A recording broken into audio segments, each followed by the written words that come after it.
The economic crisis. I chose the word crisis on attention and did not use an economic climate or situation because it is a crisis. A huge global crisis which already affects all of our lives and is going to change our lives even more if a quick change doesn't happen right now. 2.6 million jobs are already lost in the US during the last year. Major and leading corporations are facing the danger of going bankrupt or already had to take that step. We as students have to be aware, need to face the danger, not being able to go to college or later not being able to find a job. The global situation is changing rapidly and will steadily change in the next few years.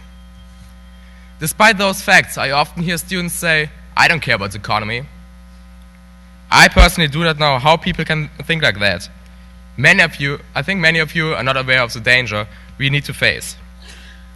Let's consider the three car giants from Detroit, Chrysler, Ford, and General Motors. All three companies make losses about the 7-digit area on a monthly basis. To regulate those losses, the board of directors closed production lines temporarily and dismissed people. It already came to the point at which those companies could not carry their losses anymore by themselves without going bankrupt. If one of those companies went bankrupt, do you know what extent that would have? First of all workers of the company would lose their job. The company of Ford has 246,000 employees. So imagine that number of people be unemployed. 246 times St. Johnsbury Academy. 31 times in the town of St. Johnsbury. 6.5 times Burlington, half of Vermont. All that people would be unemployed, and most of them wouldn't find a job again. Besides that, many other countries made financial packages which are often... besides that, many other companies would have to follow.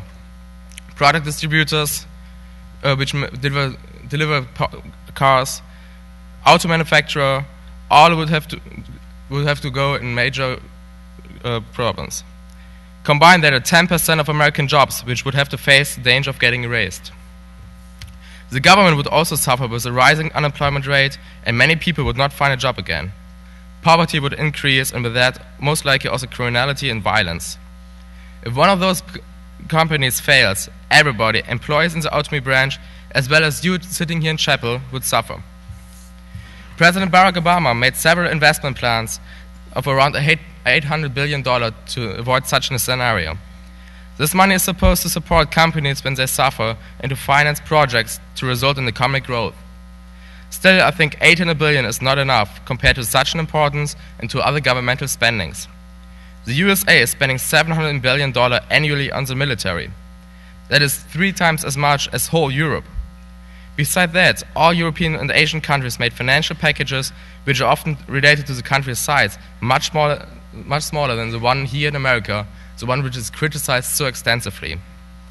One can also not forget that the pillars of the crisis lies in the American stock market and in American corporations.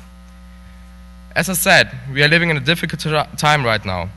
It is a turning point and nothing in the economy is going to be alike again. It's going to be harder to find jobs and to build a healthy living status without debts. We all have to be aware of that and have to work even harder to be prepared for the difficulties we will have to face. We have to broaden our perspectives and need to think of the best solution for all of us and not the easiest one to accomplish. Please do not make judgments and decisions based on your pleasure now. Think of the future. Your future, the future of your children, and the future of America. Thank you.